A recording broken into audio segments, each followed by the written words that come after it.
Hello everyone, আজকের ড্রামার নাম hidden লাভ। আমরা হিডেন লাভ ড্রামার ফার্স্ট এপিসোডেই দেখতে পাই আমাদের মেইন ফিমেল লিড লুসি। আর ও নিজের ক্লাসে ছিল, কিন্তু ওর পুরো মন তো ছিল ড্রয়িংয়ে, কারণ ওর ড্রয়িং অনেক পছন্দ ছিল। আর স্যার যখন দেখে যে ও ক্লাস অ্যাটেন্ড না করে ড্রয়িং করছে, তখনই স্যার ওকে দাঁড় করিয়ে দেয় আর ওকে বকতে থাকে আর বলে তোমার প্যারেন্টসকে নিয়ে কালকে এখানে আসবে। এটা শুনেই লুসি অনেক ঘাবড়ে যায়। এরপর লুসির ফ্রেন্ডকে একজন ইশারা করে বলে যে লুসিকে বাইরে নিয়ে আসো। আর যে ছিল কিনা লুসির অনেক বড় ফ্যান, মানে লুসিকে ও প্রচণ্ড পছন্দ করত। এরপর লুসি বাইরে আসে আর ওর ভাইকে মেসেজ করতে থাকে যে ভাই প্লিজ আমাকে একটা হেল্প করো। আর ওর তো কোনো মনে ছিল না এদিকে। ওই ছেলেটা আসে আর লুসির সাথে কথা বলতে যায়, কিন্তু ও ওর দিকে মন না দিয়ে ওর নিজের ভাইয়ের টেক্সট দেখে। ওর ভাই ওকে টেক্সট করে যে না আমি তোমাকে হেল্প করতে পারবো না। এটা দেখে ওর অনেক মন খারাপ হয়ে যায়। মনে মনে ভাবতে লাগে যে কালকে মনে হয় নিজের মাকেই আনতে হবে। আর এটা ভাবতে ভাবতে ও বাড়ি চলে যায়। আর বাসায় গিয়ে দেখতে পাই যে তার মা তাকে বলছে যে তোমার ভাই আসছে। আর এটা শুনে লুসি অনেক খুশি হয়ে যায়। তাই ওর ভাইকে কনভিন্স করানোর জন্য ও খুশিতে ওর ভাইয়ের রুমে চলে যায়।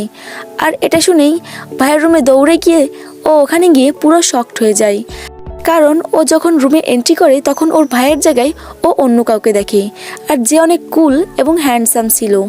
আর এটা দেখেই ও তো পুরো শকড হয়ে যায়, যার নাম ছিল দুয়ান। আর এ ছিল লুসির ভাইয়ের ফ্রেন্ড আর আমাদের ড্রামার হিরো। তখন লুসি দুয়ানকে বলতে থাকে যে ভাই তুমি তোমার ফেসে প্লাস্টিক সার্জারি করেছো। তখন দুয়ান এটা শুনে বলতে থাকে যে তুমি নিজে এসে চেক করে দেখো যে আমি প্লাস্টিক সার্জারি করেছি কি না। ঠিক তখনই ওর পেছনে ওর ভাই চলে আসে, যার নাম ছিল সাংয়ান। আর তখন সে এসে বলে যে তুমি আমার রুমে কি করছো। দুয়ান সাংয়ানকে বলে যে তোমার আর আমার ফেস কি মেলে যে তোমার বোন ভাবছে যে আমি তুমি যে প্লাস্টিক সার্জারি করেছে। আর এটা শুনেই সাংয়ান অনেক রেগে যার বলে আমার ফেস কি এতটা খারাপ যে আমি প্লাস্টিক সার্জারি করতে যাব। আর এটা বলে ওকে বকতে থাকে। সাংয়ান রেগে গিয়ে ওখান থেকে যেতে লাগে।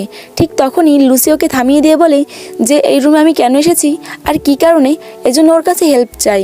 কিন্তু সাংয়ান সববারের মতো না করে দেয়। আর এটা শুনেই লুসি ইচ্ছা করে কাঁদতে লাগে জোরে জোরে। আর ওর মাকে বলে যে ওর ভাই ওকে মেরেছে। আর এটা শুনেই ওর মা এসে ওর ভাইকে প্রচণ্ড মারতে থাকে। আর এদিকে লুসি দুয়ানের পেছনে বসে ওর ভাইয়ের সব খারাপ কথা বলতে থাকে। আর এটা শুনে দুয়ান বুঝে যায় যে লুসি কত দুষ্টু। এরপর লুসি দুয়ানের কাছে হেল্প চায় আর বলে ওর স্কুলে কাউকে সাথে নিয়ে যেতে হবে। কিন্তু দুয়ান প্রথমে না করলেও লুসি ওকে বলে যে তোমার জন্যই ভাই আমাকে মানা করলো, কারণ তুমি যদি না বলতে যে তুমি প্লাস্টিক সার্জারি করে আমি তোমাকে ভাবছি, তাহলে আমাকে কখনোই রিজেক্ট করতো না আর আমার সাথে যেত। আর তখনই দুয়ান ভাবে যে হ্যাঁ তোমার কথায় তো লজিক তো আছে, তাই আমি তোমাকে হেল্প করব। এরপর এটা বলার পর দুয়ান লুসির কাছ থেকে ওর স্কুলের ইনফরমেশন নিয়ে নেয় আর ওর স্কুলটা কোথায় এটাও জেনে ওখান থেকে চলে যায়। কিন্তু লুসি কনফার্ম ছিল না যে ওর হেল্প করার জন্য দুয়ান আসবে কি না। এরপর আমরা বর্তমান সিন দেখতে পাই, যেখানে লুসি অনেক বড় হয়ে গেছিল আর ও এখন 11 ক্লাসে পড়ে। আর তখনই ওর ভাইও অনেক দিন পর বাড়িতে এসেছিল, কিন্তু ওর ভাইয়ের সাথে কথা না বলে ও মেসেজে চেক করছিল। আর এটা দেখেই ওর ভাই অনেক রেগে যায় আর বলে আমি অনেক দিন পর বাসায় আসছি, তুমি আমাকে ওয়েলকাম জানাবে কি, আমার দিকে নজরই দিচ্ছ না। ঠিক তখনই এই কথা শুনে লুসিও ওর ভাইকে খুব সুন্দরভাবে ওয়েলকাম করতে থাকে। এরপর ওরা দুজন খাবার খেতে লাগে। আর তখন লুসির ভাই সাংয়ান ওর বাবাকে বলে যে তোমার গাড়ির চাবিটা আমাকে দাও, কারণ আমি হোস্টেল চেঞ্জ করছি আর আমার ফ্রেন্ডেরও লাগেজ আনতে হবে, তাই গাড়িটি লাগবে। লুসি মনে করে তাহলে এটাই সেই ফ্রেন্ড যে ফ্রেন্ডটা আগে ওদের বাসায় এসেছিল। তাই সে তার ভাইকে বলতে থাকে যে ভাই আমি তোমার লাগেজ ওঠাতে সাহায্য করব, আর আমিও তোমার বোন, কিছু দায়িত্ব তো আমারও আছে তাই না। আর তখন লুসির ভাই পুরো মানা করে দেয়, কিন্তু ওর ফ্যামিলির জোরাজোরির জন্য মেনে নিতে হয়। লুসির ক্লাসের শেষে সে তার ভাইকে সাহায্য করার জন্য চলে যায়। আর ওখানে গিয়ে তার বাবার গাড়িটা দেখতে পায় আর বুঝে যায় যে এটাই হলো সেই গাড়ি। আর ও ওখানে গিয়ে দেখতে পাই একটা টয় ছিল যেটা ওর অনেক পছন্দ হয়, আর ওটা ধরে দেখতে থাকে।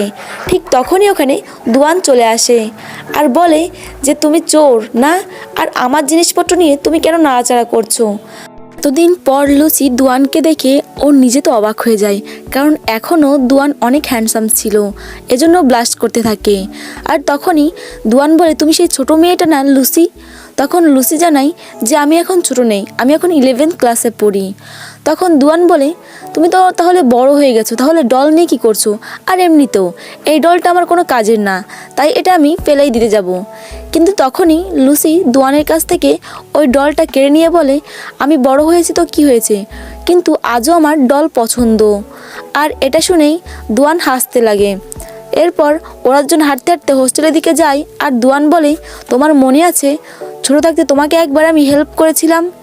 এরপর বলতে বলতে ওরা হোস্টেলে চলে আসে, যেখানে দেখে যে লুসির ভাই সাংয়ান কোনো কাজ না করে বসে আছে। লুসি ওর ভাইকে বলে, তুমি তো কোনো কাজেরই না। তখন ওর ভাইয়ের ফ্রেন্ডরা ওর সাথে ইন্ট্রো করতে আসলে ওর ভাই সবাইকে সরিয়ে দেয় আর বলে, তোমরা কেউ ওর কাছে এসো না, নাহলে ও ভয় পেয়ে যাবে। এরপর দুয়ান লুসিকে বসতে দেয় আর ওখানে লুসি বসে পড়ে। লুসি ওর সব ফ্রেন্ডদের কাছ থেকে ইন্ট্রো নেয় এবং সবাইকে বলে যে, তোমরা কি জানো যে আমার ভাইয়ের পেছনে নাকি সব মেয়েরা পাগল হয়ে বেড়ায়, আর এটা আমাকে আমার ভাই বলেছে। আর তখনই ওর ফ্রেন্ডরা ওর ভাইকে টিচ করে বলে, এরকম তো কখনো দেখিনি, তোর আশেপাশে তো কখনো মেয়েই থাকে না, আর তুই এটা কি লুসিকে বলেছিস? তখন এটা শুনে সাংয়ান অনেক রাগ করে, আর লুসিও সাংয়ানের দিকে চোখ মোটা করে তাকায়। আর এটা দেখে দুয়ান বুঝে যায় যে লুসি এখনও দুষ্টু আছে। আর তখন দুয়ান ওখান থেকে ফোন নিতে গেলে লুসির কাছে চলে আসলে লুসি অনেক ব্লাস্ট করতে থাকে। দুয়ান একটা পার্ট টাইম জব করে, তাই ওখান থেকে যাবে, আর এজন্য ওখান থেকে চলে যায়। এরপর লুসিও ওখান থেকে যাওয়ার চিন্তা করে। আর যখন ওর ভাই বলে, আমি এগিয়ে দিচ্ছি, কিন্তু লুসি বলে, আমি একাই যেতে পারবো। আর এটা বলে লুসি ওখান থেকে চলে যায়, কিন্তু ওখানে ভুলে নোটবুকটাই রেখে আসে। এরপর লুসি বই পড়তে লাগলে দুয়ান তার ভাইয়ের ফোন দিয়ে লুসিকে ফোন দেয় আর বলে যে, তোমার নোটবুক এখানে থেকে গেছে। তখন লুসি বলে যে, আমার একটা এসে লিখতে হবে, তাই তুমি ওটা লিখে দাও। তখন দুয়ান বলে, আমি তোমার ভাইকে বলে দেবো তোমার ওই এসেটা লিখে দেওয়ার জন্য, কিন্তু লুসি বলে, না, এটা তুমি করে দাও। আর তখন দুয়ান বলে, ঠিক আছে, কালকে 6টার সময় রেডি থাকো, আমি তোমাকে হেল্প করব এসে লেখার জন্য। আর এটা শুনেই লুসি অনেক হ্যাপি হয়ে যায়, তাই ও সকালবেলা অ্যালার্ম দিয়ে রেখে দেয় যাতে ও তাড়াতাড়ি উঠতে পারে। নেক্সট ডে লুসি 6টার সময় বাস স্ট্যান্ডে দাঁড়িয়ে থাকে, কিন্তু ওখানে দুয়ান এখনও আসেনি। আর তখন ওর ছোটোবেলার কথা মনে পড়ে, যেখানে দুয়ানের আসার কথা ছিল কিন্তু অনেক লেট হয়ে গেছিলো। আর তখন লুসি অনেক রেগে যায় এবং হাঁটতে থাকে। ঠিক তখনই ও ধাক্কা লেগে পড়ে যায়, আর তখনই দুয়ান ওখানে চলে আসে আর লুসিকে সরি বলে লেট করার জন্য। আর তখন লুসি দুয়ানকে বলতে থাকে যে, তোমাকে ক্লাসরুমে নিয়ে গেলে স্যার যা বলবে শুধু শুনবে, কোনো কথা বলবে না। এটা শুনে দুয়ান বলে, তুমি এতটা সিরিয়াস কেন? তুমি হয়তো কাউকে মারোনি তো? এরপর লুসি দুয়ানকে নিয়ে তার স্যারের কাছে যায়। আর তখন দুয়ান নিজেকে ইন্ট্রোডাকশন দেয় যে, আমি লুসির বড় ভাই। কিন্তু স্যারের তো বিশ্বাসই হচ্ছিল না যে এতটা হ্যান্ডসাম আর লম্বা ছেলে কিভাবে লুসির ভাই হয়।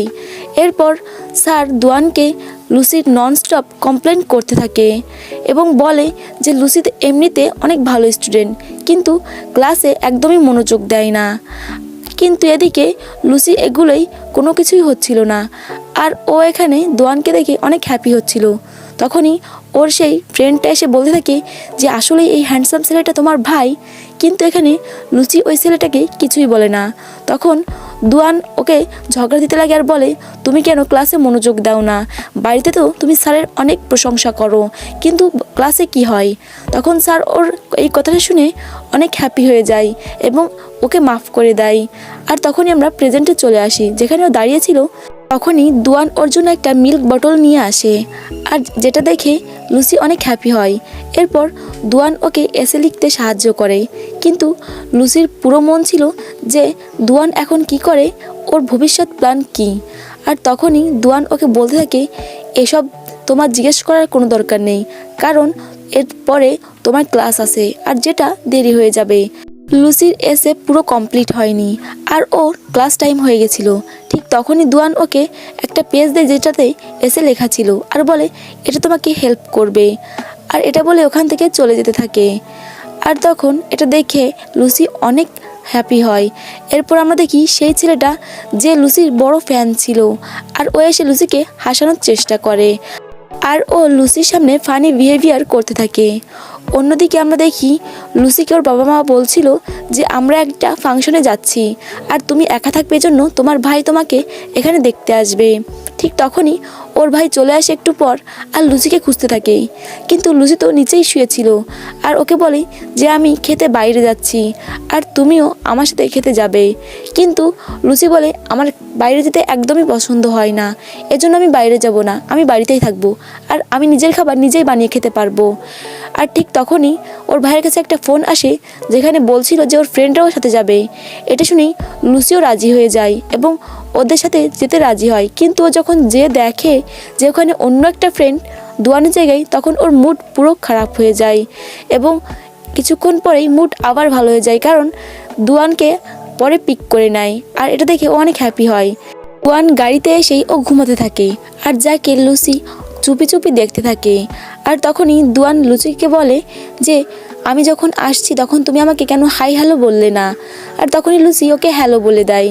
এরপর দুয়ান ওকে বলে যে তোমার অ্যাকর্ডিংয়ে আমি কি হ্যান্ডসাম। আর এটা শুনেই সাংয়ান অনেক রেগে যায় আর মজা বন্ধ করতে বলে। কিন্তু যখনই লুসি বলে যে তুমি হ্যান্ডসাম না, তখনই দুয়ান বলে আমি হ্যান্ডসাম না হলে তুমি আমাকে দেখে ব্লাশ কেন করো।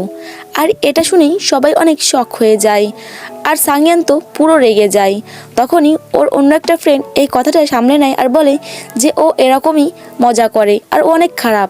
আর এটা শুনেই সাংয়ানও বলে যে হ্যাঁ দুয়ান অনেক খারাপ। আর এটা শুনেই লুসিও বলে হ্যাঁ সত্যিই খারাপ। আর এটা শুনেই দুয়ানের মন খারাপ হয়ে যায় এবং ও চুপ করে গাড়িতেই বসে থাকে আর কোনো কথা বলে না। এরপর ওরা ফাইনালি রেস্টুরেন্টে চলে আসে আর এখানে লুসির ভাই ওকে পার্কিং করার জন্য নামতে বলে, কিন্তু লুসি বলে যে আমি তোমার সাথে পার্কিং ওখানে যাব। কিন্তু লুসির ভাই শুনে না আর ওকে ওখানেই নামিয়ে দেয়। আর ও একটু আনইজি ফিল করে, যেটা দুয়ান লক্ষ্য করেছিল। আর দুয়ান সে বলে তোমার কি কোনো সমস্যা হয়েছে? তখন লুসি বলে না, এমনিতে আমার ভালো লাগছে না। আর তখনই লুসি বলে যে আমি একটু ওয়াশরুমে যাব। আর ও যখন ওয়াশরুমে যাচ্ছিল তখন দুয়ান দেখে যে লুসির স্কার্টে দাগ লেগে আছে আর এটা বুঝেই ও ওকে কভার করতে থাকে, আর যেটা লুসি বুঝতে পারছিল না। আর এরপরে কী হবে এটা তোমরা নেক্সট এপিসোডে জানতে পারবো। তো বন্ধুরা, যদি ড্রামাটি ভালো লাগে তাহলে লাইক কমেন্ট আর চ্যানেলটিকে সাবস্ক্রাইব করবেন। Thank you so much for watching.